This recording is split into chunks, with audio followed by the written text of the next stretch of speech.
Halo Bu. Hai. Bu, saya mau tanya. Kadang ya kita sebagai orang tua, kita tuh suka bingung nih, apakah anak kita menunjukkan gejala seperti autism, speech delay, ADHD, atau hanya perasaan kita aja gitu, yang terlalu khawatir. Supaya tidak terlalu cemas, tapi juga tidak terlambat untuk cek ke psikolog.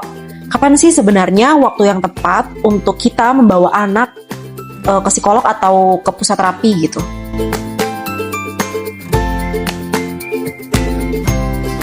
Baik Bunda, saya coba jawab ya. Nah, orang tua dapat membawa anak ke psikolog atau ke pusat terapi itu ketika orang tua menemukan beberapa gejala atau permasalahan dalam perkembangan anak. Misalnya, dalam hal kognitif, anak terlihat kesulitan nih untuk memahami instruksi, atau yang lainnya anak terlihat terlambat bicara dibandingkan anak seusianya.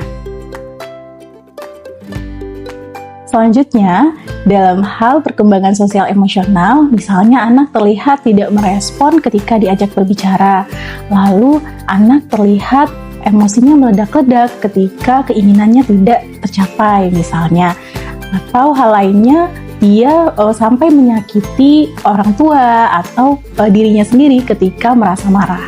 Kemudian pada situasi khusus, misalnya anak mengalami kesulitan makan sehingga ia sulit nih untuk mengolah makanan, kemudian anak juga mengalami gangguan tidur, misalnya tidur hingga larut malam. Hal ini tentu berbahaya bagi kesehatan anak. Atau hal lainnya, anak terlihat kesulitan dalam proses belajar. Seperti itu, Bunda.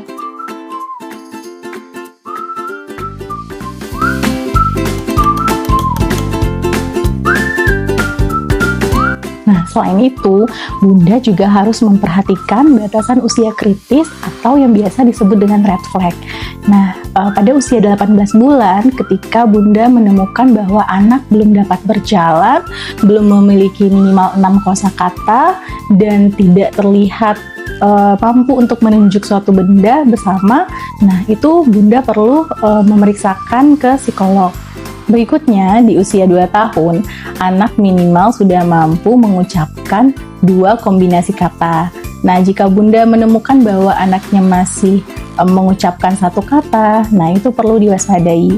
Kemudian pada usia ini, anak juga sudah terlihat mampu nih untuk berinteraksi, melakukan kontak mata ketika berbicara.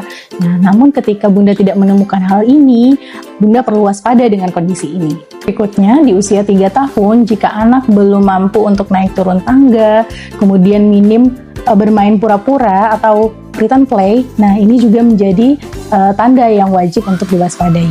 Berikutnya, di usia 4 tahun, ketika anak belum mampu mengucapkan kata-kata dengan jelas, tidak tertarik bermain dengan teman sebaya, sulit untuk melompat, dan sebagainya, ini juga perlu untuk kita waspadai.